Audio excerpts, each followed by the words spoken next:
Thanks for listening to me today. This is my first time reading, so excuse me if I'm a little nervous. I've got 2 poems today.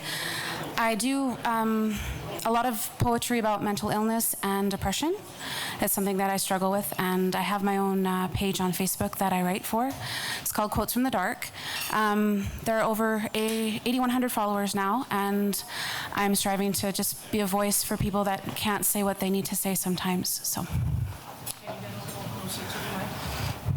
better? Hear me okay? All right, awesome. Okay.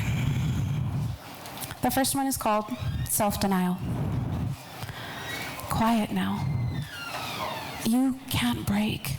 Hush your mouth as I take and take the light from you.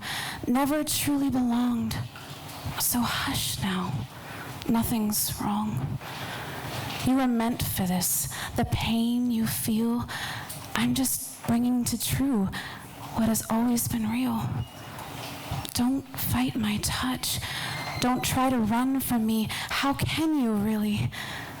What, when I am you and you are me? Mirror, mirror on the wall. Don't deny the truth. Can't you see? I'll always take what I want, all of you, because I am you and you are me. Settle your screams, swallow them down. Don't look at me like that. Don't make a sound. I can have what I want, every last part of you. Just let go as you have before. Do as you always do. You and I are as alike as can be, twisted together perfectly. So quiet now. Hush your mouth. I'll have what I want, for I am you and you are me. Mirror, mirror, broken on the floor. Red doesn't scare away what was, what is meant to be. I'll always take what I want, all of you, every last bit. You can't turn away, because after all, I am you, and you are me.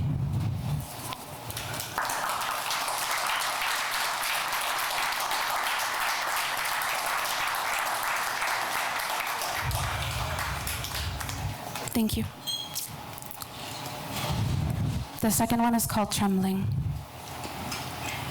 I feel the trembling, the shaking of soul. It rushes, ripping across my chest, deep in my bones, vein to vein, blood to blood. I can't sustain this existence, can't live through another war. I'm scared of what I've become, scared I won't care anymore. My fingers press into my arms as I clutch my body tight, tighter, trying so hard to force out the ache, the tragic taste that tips my mouth, covering my tongue in bitter bile and a quiet rage.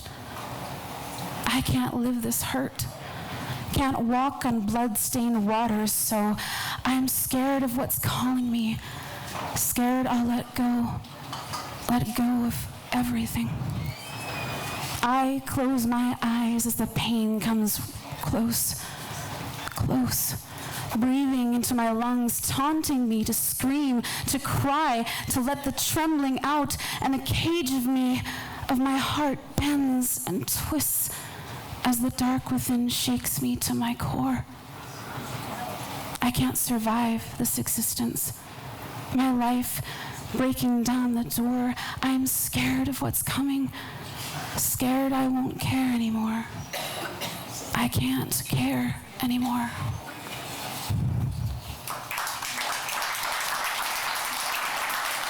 Thank you. Okay, so I don't really have these titled. Just gonna read them off, so just, I guess, have an open mind. Okay, so the darkness spurs. The darkness is an inferno. Creatures come and go. There are no jars floating in the ocean where thinking does its best when asleep. The canyons choke on Mother Smog, forgetting how powerful she is to the tides of chaos. There are no floaters in the strings that try to go straight. It's all changing cracks of glass that are reminiscent of confused memories in the abyss. The memories aren't painted. They aren't eyelashes either. Rather, the factions of rash molecules that shape its existence. While it lives, mutates while untimeliness of it just being there. Socks, white socks, many of them than laundry. The light posts that are straight up at night, wishes of the compass above them, the birds of prey occupying the targets, the moist light just above the sun's rising, making believing seem like it's seizing those moments. It's never that fair. I know how easy it is to be judged that you're nothing. To change that philosophy, you have to keep proving to yourself, and then failure says good morning, good afternoon, but never good night. It is not for naught after you've been there. I can't give you a yes. The no's are everywhere else, just in case. Okay, that's my first one.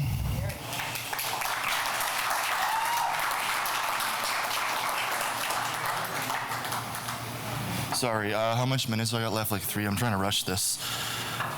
Okay, this is a short one. I want love to be a game of chances, the coldest moments that take your breath away and you're dancing in the moment's dream. Pure vodka, silhouette, chandeliers above.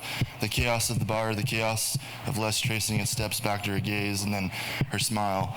But then again, it's all their smiles. They just want a connection, regardless of however mean, intellectual, or emotional it is. The reckless reality of 4 hours after Friday. Hi, my name is Cash. My poem is called When My World Changed. I remember it like yesterday, but I was just 4. My mom and my dad were fighting. All of a sudden, my dad left and slammed the door. When I saw this, me and my mom's hearts exploded in tears. Could this really be happening? This is one of my worst fears. I was in shock and so much pain and wondered if I'd ever see my dad again, but I knew he still loved me and he'd be back for me, and even though it won't be the same, I'll still have my family.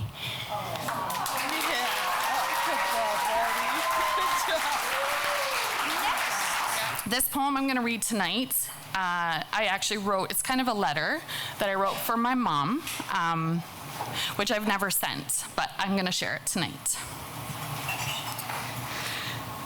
Oops. Dear Mom, this letter is just a little overdue, but I just want you to know that I love and forgive you. I know being a mom is really hard work, though, and we can only do our best with what we know. We make mistakes and decisions we can't take back, and we need forgiveness for whatever we may lack. I know your beliefs have brought us to where we are situated, despite being told it's the sins I've committed. I respect that you have a way of life you want to live, but since I can't talk to you, I write this letter as a means to forgive. I miss the old days when you were my best friend, lunches, shopping trips, and days we would spend, talking for hours and being there for each other. I miss your laugh, I miss your smile, I really just miss my mother. You found a new life with a new hubby and baby. I tried really, really hard to fit in, and I thought that just maybe, if I could pretend to believe and live this way, it would stay the same. But it wasn't meant for me, this life of guilt and shame. I did make some bad decisions, that I will admit, but I never thought it was enough to ever lose you over this. Now 10 years has come and gone, 10 years of joys and heartaches that you've missed out on. I was in my bliss when my son was born and you were by my side. But the day I was married, you weren't there. There was no mother of the bride. Your grandson's first steps, first words, and seeing me be a mom,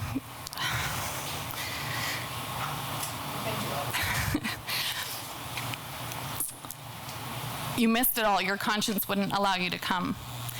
How do I now explain to an 8-year-old his grandma loves him even though she's never there?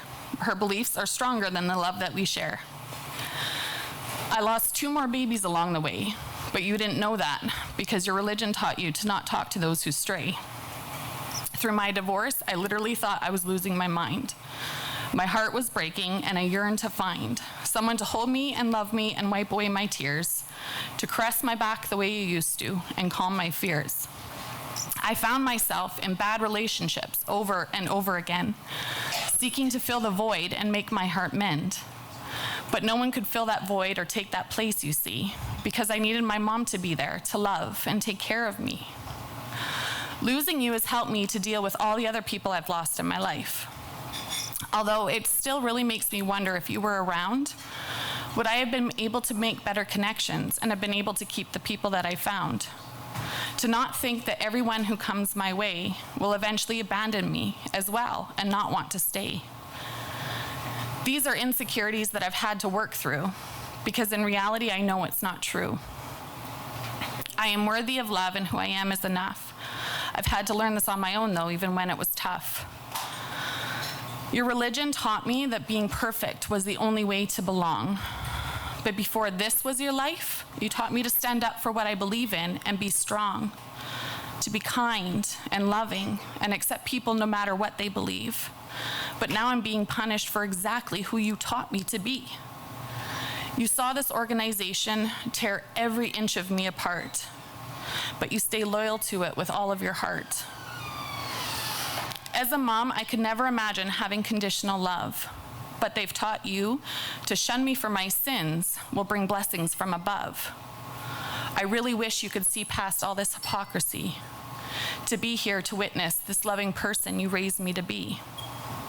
Your grandson, he also carries that light in his heart. He's a kind soul and loves you, despite being apart. I've told him about you and who I really know you to be. I promised myself I wasn't going to do this. I've done a lot with this life. I'd like to think you'd be proud of me. I heard my baby sister is all grown up and about to wed, and still these thoughts keep rolling in my head. Is it possible these people could really take this all away?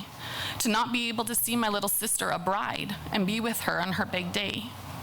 When I heard about this, I decided that minute that I would not only be at that wedding, I'll also be in it. I'll do whatever it takes to see her walk down that aisle. I will make whatever sacrifices I need to in order to reconcile. Because you taught me, Mom, when I was young, your family is all you have and you only get one. You stick by them no matter what, through life's ups and downs. So I promise you this, Mom, I'll soon be around. I will not let this church make me abandon you. I will do what you taught me as a child and see my family through. I will be the one to put it all on the line, and to you, I swear, I will make amends, and this cross I will now bear. Thank you.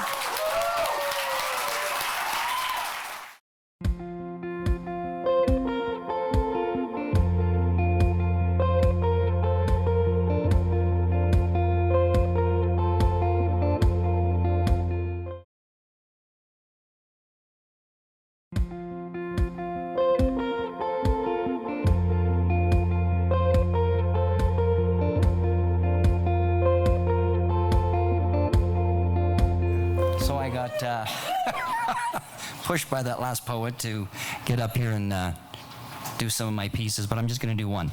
It's actually a funny story. It's a quick little story that I turned into a few rhymes, and it happened January, some month. It's how we first met, or how we first connected. So I was heading out of town, my sales partner in tow. He said, let's head to Lethbridge. We've got a lot on the go. The drive fairly long and boring. So I said, I'm gonna surf this dating app instead. So I shuffled and swiped and there was nothing around. And then, okay, what's this I found? Wow, she's hot. Her profile's pretty good. But I'm all the way out here. What are the chances? I shouldn't. I want to. I should. So the right I swiped. Message on the way. You know, I don't even remember. What the heck did I say? Something probably cool like, hey. Anyway, off to our clients. The day was long, successful, but draining, and now the drive home. Drop off the partner. You'd gotten late. As I'm driving, I hear it. That app. Oh, wait. I pick up my phone and see this beautiful smile. All the way out there, It's sure taken a while.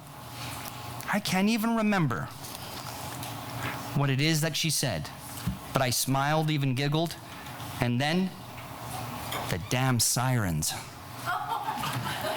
Light, red and blue. Are you kidding me right now? It was a second or two. I wasn't mad as I pulled over. Wasn't mad. Oh, Peter, that. Wasn't mad as I pulled over. I remember laughing, damn my luck. Now this cop was walking up. He said, you know why I pulled you over? I saw you texting on your phone. I don't know why I giggled, my answer. Probably because I knew I was wrong. I smiled and chuckled, I'm sorry. License and registration. He looked annoyed. Nothing I could do but sit and stew and wait for my ticket to be deployed. So as he gave me this yellow slip with my fine, he said, I hope it was worth it, with a smile. I looked back at my phone and thought as I was heading home and said, only if it's a real profile.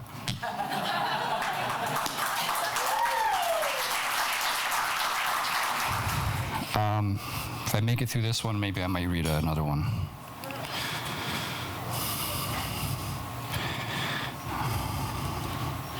I speak the words of philosophers and converse with ancient kings, while seated at the table of forgotten gods, angels preen their ivory wings. I wait my turn before the mythical scene of deities, heroes, and beasts of lore. I tremble before the mighty kraken. I wither before the crown of thorns. With a fluttering breath, I approach the stage. I take to the podium and bare my soul. Immortal eyes probe my inner worth. The silence threatens to take me whole. I had notes prepared and quotes in mind, stanzas thought out and memorized. I had points of prayers I deemed unanswered, and lashes demanding what I thought was mine. Yet, as I gaze on into this awesome room, the words hang as though afraid of light. I close this journal of tear-sodden pages and give respite to their fright. I straighten my back, stand tall, no fear. Let them see my inner glow. I am mortal, I am defiant. I am a fireball in the snow. Why do you test us, gods, rulers of all that you survey? Why tease us, lords, on all things love? Why give only to have the mortals take? Who are we mortals to go day by day, believing in destiny, faith, and fate?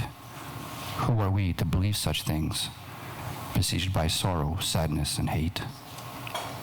I ask you instead what it truly means to have faith in the grand design, in innocence lost and dreams forgotten, to the winds of the passage of time.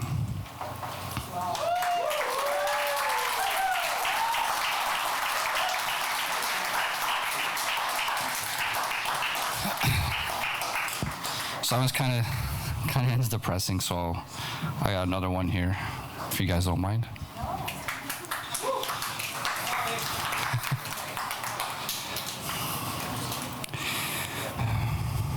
In my mind's eye lay the wayward pieces of an aging dream, gingerly thrown among romantic visions of happy endings, alive and free.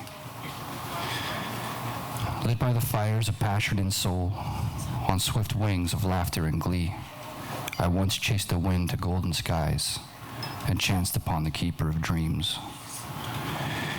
where from hill to horizon, as far as the eye could see, stood pearl-locked gates of ivory and stone, holding every dream that could ever be. The angel watched with patience only a mother knows my vain attempts to subvert the key, so I might unlock a pearled vision and steal my destiny. Though time had passed in silent failure, I crawled on hands and knees. I tore the earth with trembling fingers. I scout from the tallest tree. It was then I fell in the grip of sorrow to the earth before her feet, when the angel lay a gentle hand and kissed a bruise upon my cheek. A brush of my face with smiles and kindness, she whispered a secret I need believe, that so many times that thing thought sought most was always here, inside of me.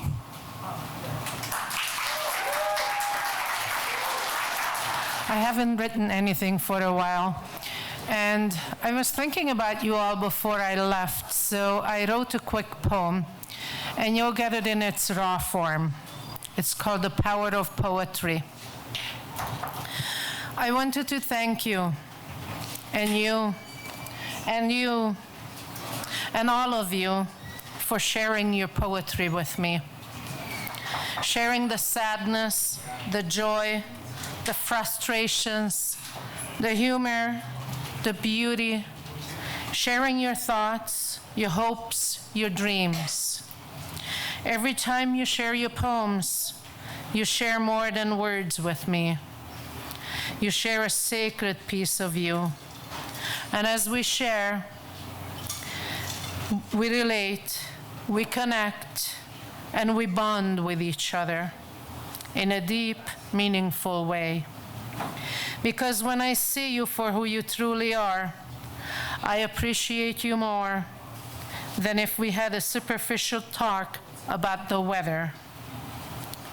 Thank you for sharing the sadness, the joy, the frustrations, the humor, the beauty, sharing your thoughts, your hopes, your dreams. Thank you for sharing your poetry with me.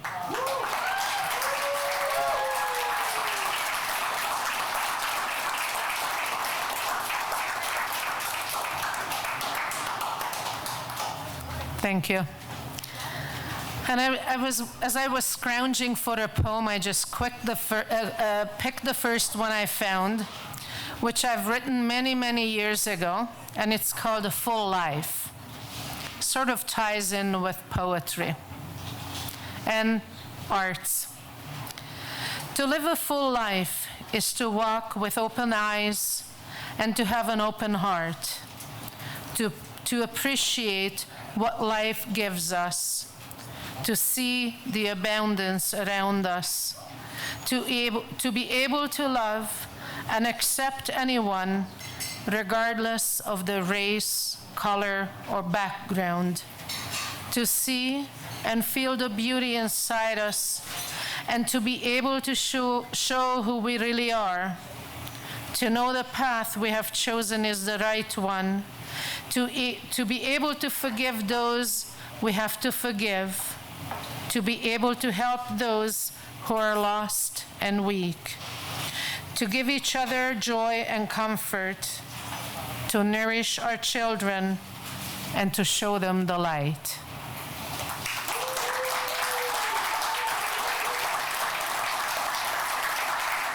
These are my paintings here, and many of you know that not all of my poetry is accompanied by paintings, but many of them are. When you get a chance, come up and look at them a little bit more closely, because I need to make smaller paintings rather than the really large ones. The top one, if you can notice, has a woman in the tree. I'll show you her breasts and you can find the rest of her body. You can also see the shiny parts. And this painting is based on a story from the Jewish Kabbalah. The story goes, briefly, that when Creator poured him or herself into the world, poured him or herself into these vessels that could not hold the glory of Creator. And so they broke into divine shards of light. And they were everywhere. They are everywhere in this world. And our task in the world is tikkun olam, which means to repair the world. And so our job, according to that story, is to find the divine shards wherever we can and bring them together. So she's there in the tree trying to find them. And this is the poem that goes with it. It's called Gathering the Broken Pieces. Overwhelmed with ideas about how to live, I am bombarded with theories of how to create the good life. It is so easy to be distracted by superficial, shiny things. I struggle to stay mindful, to see deeper, to see within. I yearn to recognize the shimmer beneath the surface of things. I treasure those moments of love and beauty that shine out, reminding me that I can create a life bounded, recollected, where I gather broken pieces together, attend to sparkling wonders, and endure the awe-filled mystery. I pour my energy into this, unity with the deepest within and the most transcendent without. I create my life of gathering shards and bones, singing songs that transform brokenness into something of splendor. This shape-shifting. This is how and why I forge my foundation of gratitude for being life here, now.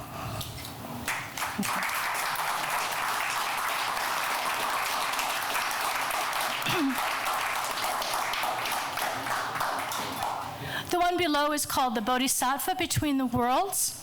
And if you don't know what the word bodhisattva is, that one comes from the Buddhist tradition. And what it is a person who has achieved enlightenment, but instead of going off into nirvana, vows to stay within the world over life after life after life until every sentient being reaches enlightenment. So it's sort of the version of a Buddhist saint. Okay. Bodhisattva Between the Worlds. Here I am. I arose from this. I belong here. Here, now, within and between the worlds of ordinary and non-ordinary reality, I am prism, allowing light to come in, flow through, become just what is needed in this needful world. I live differently now, building on what came before, organically revisiting pattern, expanding with an aerial view.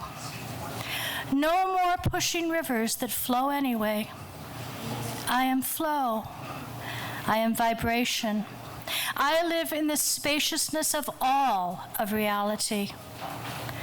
With the gift of light and color, I know radiance and bring it into darkness. To see all the mystery, to share the flow and roses. Here I am. Here I am.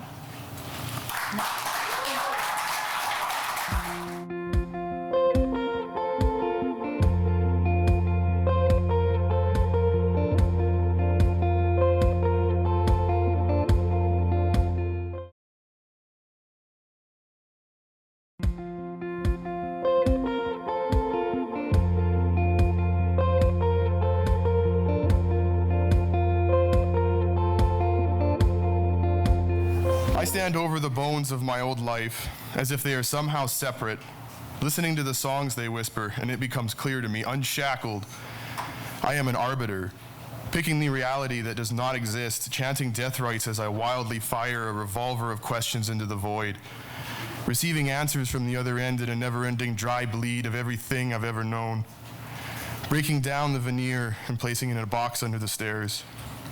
So I know it's there, but only in the back of my mind. Years later, I find it, evidence of a world I chose, evidence that some worlds do not work, that some words do not work. No matter how many times I say them, no matter how many times I pick the reality, I chant, I fire, I die, and I repeat. And I'm reborn under the stairs in a dusty box, sealed in only with clever folds, the desire to keep the old words out, in hopes they don't taint the new thing I've built. Though they always creep in, don't they? I can't handle that word, it's interlinked. I can't handle that phrase, it's tied to a place I never came back from. So the chanting starts. Keep them out and we don't die. Tell me then, where do they lie? Is it an untruth to say in me? How do I keep them out? When they are never-ending dry bleed, that's right, from the other end. I come full circle each time, though I keep it out of reach for the next go-round. Of all the things I can't handle, the worst of all would be knowing I am the one at the other end. No matter how many times I say it, I am the one at the other end. No matter how many times I say it, I am the one at the other end. No matter. I stand over the bones of my old life as if they are somehow different. Listening to the songs they whisper, I become certain. Unshackled, I am the one at the other end. No arbiter, no choice, no grand finale in violent renewal, only apprehension in nightmarish quantity of the cycle I perpetuate.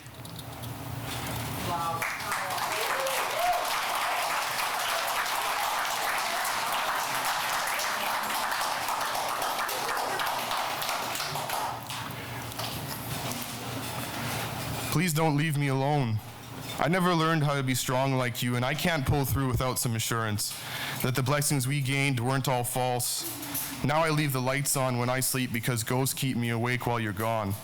And the smoke in the air outside holds my lungs still, so I can't breathe, I can't scream, and you aren't home. And all I can do is just whisper your name while I hold the sheets over my head.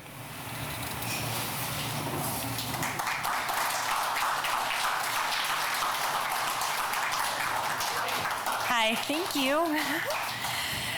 Okay, last time I was here, I read my first horrible attempt at a love poem, but turns out stuff happens, and things change. So this is an apology to the man I wrote about last time.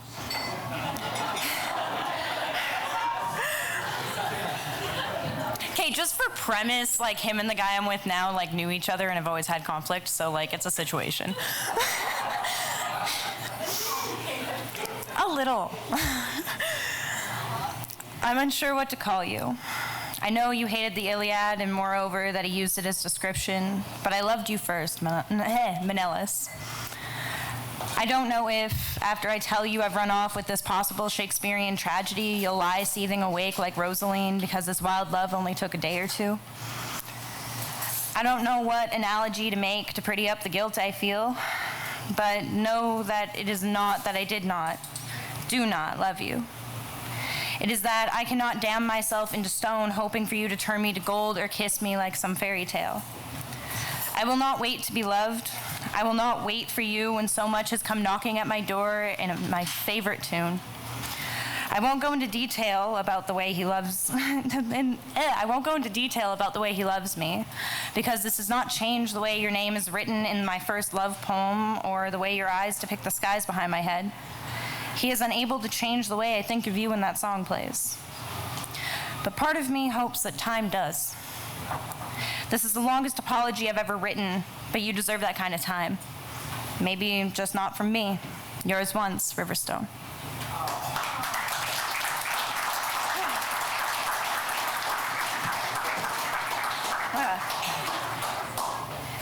And I wrote a new love poem.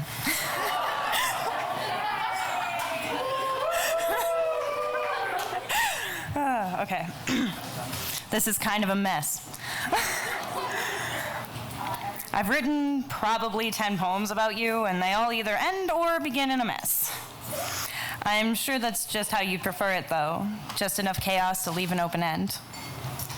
In all of them, I've compared you to apple pies or blue skies, but that's just the problem. You, my dear, are unlike anything I've known.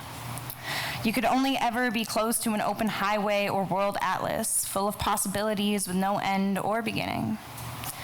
You make me feel like 110 with the windows down and the first trust fall I ever did. You make me feel like fireworks, like black-eyed peas, boom boom pow is trapped in my chest. I know you can't hold down a free spirit, so my little owl, wherever you fly, I will follow. Only ever 8 steps behind. Every forethought I have, I'll make sure you get one shot.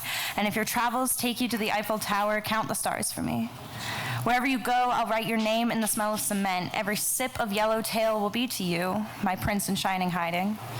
The train in my head doesn't stop until you kiss me, so let's hold on to the sunrise, tie that big old star to our softness like fox fur, run through our own hearts with the grace of deer, and if the soles of these shoes provide, I'd catwalk blue roses to the gates of Troy just to show you that a gentle hand is all it takes to get results. Je t'aime, mon cher.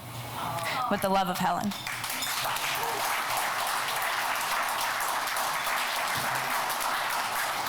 It seems there's been a bit of a theme emerging tonight. Maybe I'm wrong, but I wasn't sure what I was going to share, and then a couple of people shared a little bit about their past history with religion. So, my first one's going to be 7 Deadly Sins. Because of achievement and accolades, pride is beautiful. Pride is a temptation. Because of green eyes and greenbacks, envy is beautiful. Envy is a temptation. Because of Glarus and God, wrath is beautiful. Wrath is a temptation. Because of buffets and biscuits, gluttony is beautiful. Gluttony is a temptation. Because of starlets and scarlets, lust is beautiful. Lust is a temptation. Because of slumber and Sabbath, sloth is beautiful. Sloth is a temptation. Because of Christmas and candy, greed is beautiful. Greed is a temptation. Because of deadly sins and sinful deeds, I am not beautiful. I am tempted.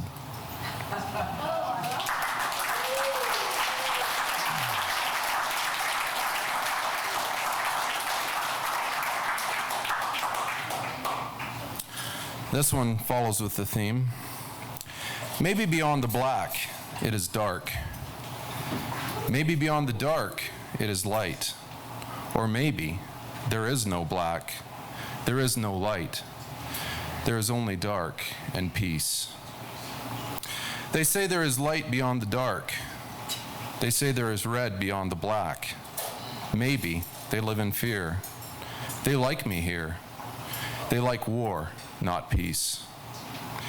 Maybe I can't help but believe in light. Maybe I can't help but live in black. Maybe there is, hang on a sec, or maybe there is war, there is black, and there is hope in the dark.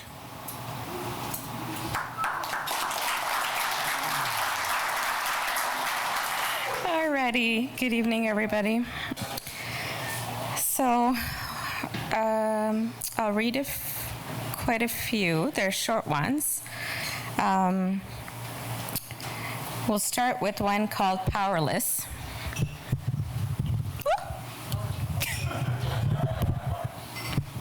There. Oh, it won't stay. Okay.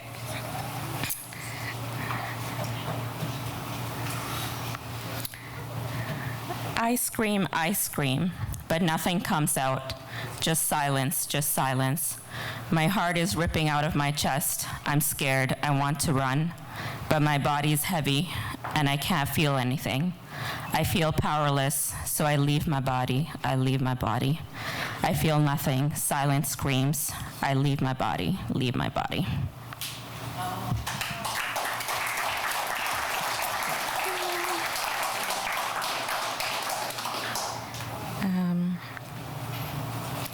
The next one is called Creator. Growing up, I struggled to find a role model. As I journeyed through life, I collected traits that I admired from different people I met. I learned as many skills as I could and still am learning. I used the template I was given. I decided to detach, reframe, and recreate. I built myself to be the role model I never had. Who am I? I am the creator.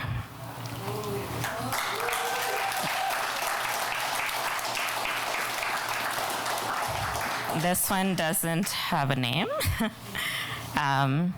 Lately, emotions has been intense. I'm living in between worlds once again. I'm walking through the forest, but it's like I'm a ghost and I'm not here. It all feels like a dream passing through Earth, but not here. I try to grasp on to each moment, but I can't anymore. It's all uncertain, but it's okay. Detached, just observing, just experiencing, then it's gone, just like a dream. Then I think maybe this is the true essence of being. Lost yet found, ever more grateful for each moment that's passing.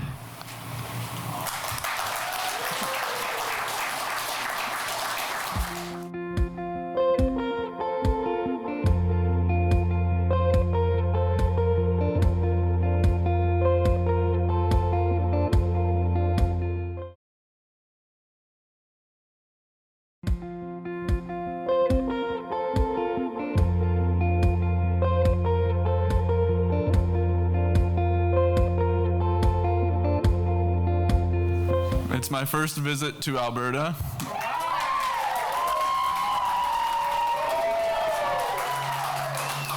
And my first time reading a poem at an open mic. This is called Three Graves. The desert sun plunged to the ocean floor. God swan dove out of heaven's door with his heart in his neck and his neck in a noose. We headed for the coastline 2 by 2. Holy doves led us through the reptile plants. We were hiding from truck-sized mechanical ants.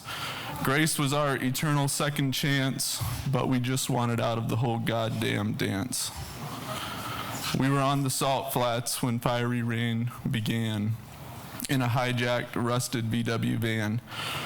Only 700 miles to the promised land, past pillars of salt with burning books in their hands. In 2 days more, we reached the coast, found the Father and the Son and the Holy Ghost in 3 shallow graves with a single signpost. It read, "Who do you think needs who the most?" There were angels in the water and demons in the light. There was no more day, there was no more night. But the stars in our eyes were shining bright out in the field beyond wrong and right. This one's called June 6, 2009. I broke up with him on my birthday, sitting in Red Lobster waiting for my shrimp. He had just told me he loved me earlier in the car. Well, he wrote it in the card that he gave me, along with a box of gourmet chocolates. I kept the chocolates. I didn't even like chocolate. I laughed nervously, smiled sweetly, and said thanks, about 2 octaves too high. At the restaurant, I asked to borrow his phone because we were in the States and I had a Samsung flip phone that didn't work because Roam Like Home hadn't been invented yet and all I wanted was to be at home. I hid in the bathroom and called my mom.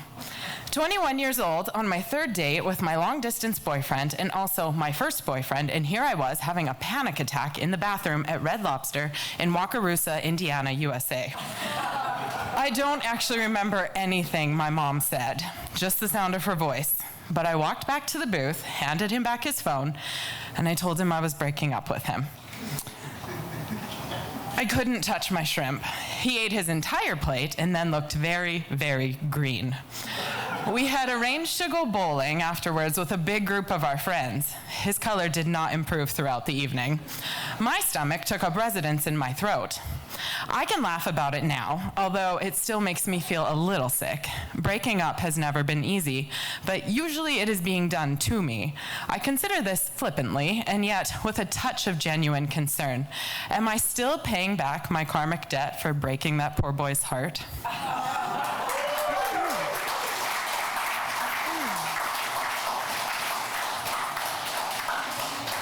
This one's called Waiting, about a different boy.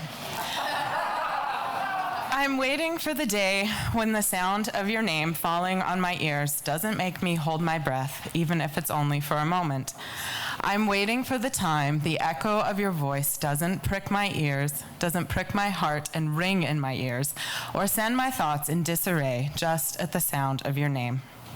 I'm waiting for the moment my heart doesn't skip a beat, when the hope and anxiety no longer rise inside when your name is mentioned in passing.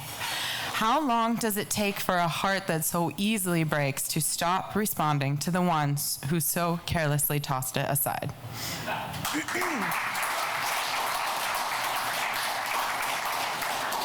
Hi, guys. Okay, this one's still in the works, but this is the beginning. It's called Alluvium. There had been something growing inside him that winter. It was a wispy, dissipating reminder that he had forgotten something. That vacancy was like gray skies. It felt like a dim but growing awareness that he was unaware. He had bandaged over his psychic wounds with false bravado and burdened himself with material gains, yet still hungered. Welcome to the Middle Ages. Truth be told, the center cannot hold. The vertex that he was stewarding had been static for some time, but April brought change. Having been an explorer for much of his life, he grabbed spring's potential and tried surfacing, but this was not the right time. He would have to go deeper before he had the ability to see the sky. So, Coyote, Nemo, and I emoted past consciousness edge and into the subterfuge.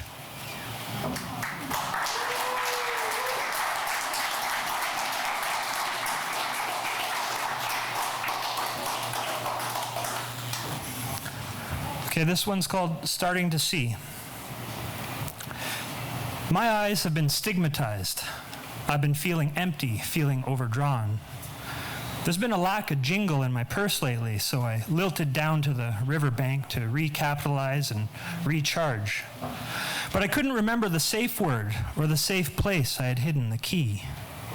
Then I heard it, starting so faint and feeling so familiar.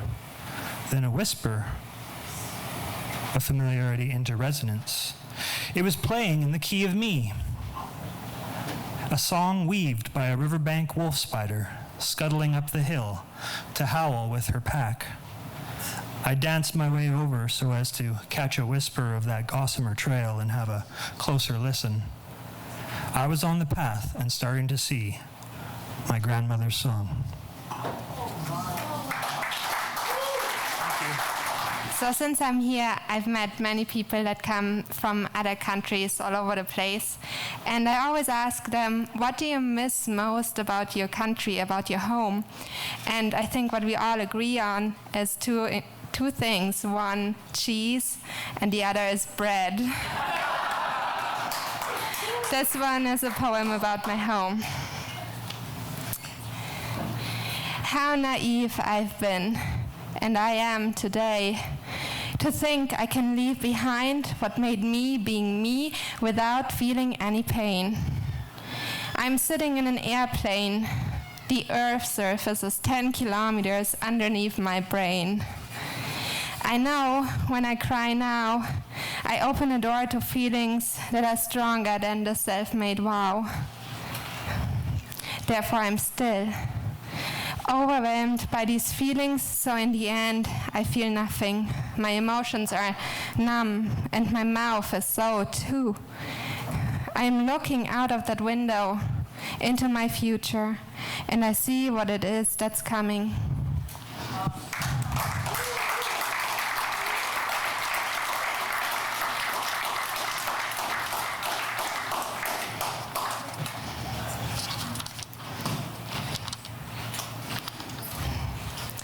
I created a map once containing a description of how to reach my selfish needs. Now I look up seeing you, a personification of all the things from head to feet. Are you living too in this wavelength of you and I's reality? Do we absorb and emit in the same range of frequency?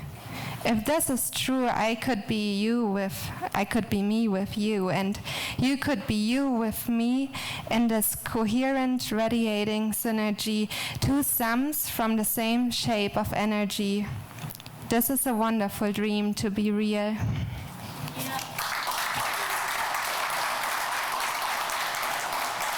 Hi guys, so this is my first time up here. I'm actually not really even a poet. This poem actually came from a really long, hard life of dealing with depression.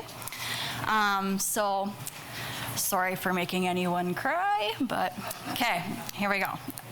It's called Drowning Above the Sea. What are the thoughts that fill your mind when it all becomes too much? What evil thoughts begin to flood in the door of your mind if you have no way to close the door, locking yourself away in safety? Instead, you are left drowning, gasping for air, searching for just one positive thing to grab a hold of, to prevent you from slipping through the cracks of the Earth's tectonic plates, deep below the sea's surface, forgotten, hated for giving up, never to be mentioned without the sound of pain on one's tongue. It will hurt so many people that love you. You can't give up. I don't know what your mother would do. These are just some of the things I've heard when I've talked to ones close to me about the way I feel. how I have always felt. These thoughts have plagued my mind for as long as I can remember. A lifetime spent fighting an illness I have just been told I will never fully recover from. I will carry it with me and battle its ugly rearing head for as long as I choose to draw breath on this earth. When I am told these things, that I need to think of how my death would affect the ones I love, I understand that, and that is the only reason I still have air in my lungs. I think of my son, hearing the news that his birth mother will no longer be around to answer the questions he did not yet have the courage to ask. I think of my niece telling her friends in school that she has no aunts or uncles, because it's easier to say that than that they died by drugs and suicide. I think of my brother, his kind soul unable to compose himself, derailing his life through the light of more self-destruction. I see my father, consumed with guilt, of the memories of our fight the night he was to take me on our father-daughter date to the water tower, and how I refused to go. Or the miscommunication on the day of my son's placement, when he sat in a parking lot for 6 hours just a few blocks away with tears in his eyes, patiently waiting to be invited back to the hardest day of his daughter's life, feeling as if he was not welcome or wanted there. And finally, I think of my mother. She'd be destroyed. There are no words for the pain and suffering it would unleash on the woman who only tried to be the best mother she could be, plagued with her own doubts of motherhood through infertility and adopting a family. It would hurt so many people that know and love me, I know. But what nobody sees is the other side of the picture, because anyone who's truly seen isn't alive anymore to defend their honor. If they were here, I'm willing to bet they'd say this. But what about me? What about my feelings? I'm the one haunted with the pain of knowing there is so much struggles yet to come, haunted knowing that I'll always feel this way. What about me? And you want to know why they pull the trigger? Because in those last moments of desperation, it's always about someone else.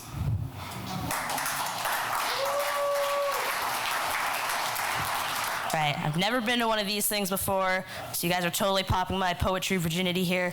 Pretty fun, bear with me. I chose an older one I didn't originally plan to share, but I felt a little inspired because of all you guys. So here we go. The blood moon rises as our lunar goddess silently bleeds crimson, glistening in an ocean of black. Polar white stars gleaming in a void of light like beacons of hope for all the lost souls of the world. The furthest of them like flashing pinpricks in a veil of darkness, casting mystical shadows upon the broken, and illuminating silhouetted portraits of the dancing creatures of the night. Like the owl shattering the crisp cool that blanketed the twilight in an eerie, serene silence, alongside the wind running her fingers down my spine and tousling through my hair. As the forces unknown send shivers rippling through my veins, the power of her moon seeping slowly into my pores, bringing me to life once again. The strength empowering my being and infusing my blood with freedom, this darkness is a beauty most fail to see. A quiet chaos, caressing my woes in a shadow hidden from the prying eyes of society. Here, I can be alone with what most would call a nightmare, but what I call inner peace. A sad song is sung by nature itself to help heal your heart, sung by the wolves in their ballad, sung by the crickets in their lament, woven in a unique melody only heard by the ears of those who have the heart of a bird in a cage waiting to be set free. Words you could never form made into a gentle lullaby, tugging at the animal inside you, lighting your inner flame to banish the darkness within. All of this hidden in a void of light, left for the children born of the night.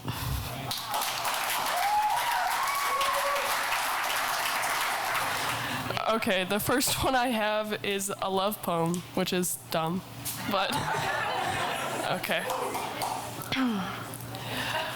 What is love if not with you? What is love if not with the What is love if not with the warming reminder of days to come unburdened by doubts and loss and fear? What is love if not to hear the good nights and the good mornings? What is love if not the flutter of one's chest during an embrace? What is love if not the breaths upon skin worshipped unconditionally, flaws unmentioned? What is love if not to gaze into one's eyes with pure admiration and absence of doubt for hours on end? What is love without words of honesty? What is love without the moments that convey it when one has no words? What is love without What is love without words of honesty? What is love without the moments that convey it? Oh, I already read this part. Wow. What is love if not with you? And the other one is worse.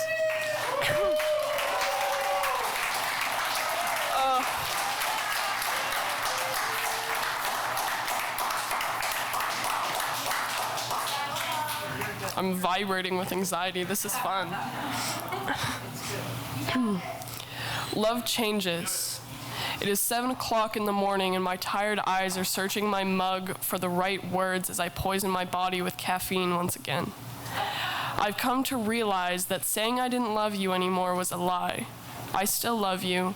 I'm still breathless at the sight of your smile and the smell of your cologne. My heart still skips a beat when my fingertips graze your blazing skin.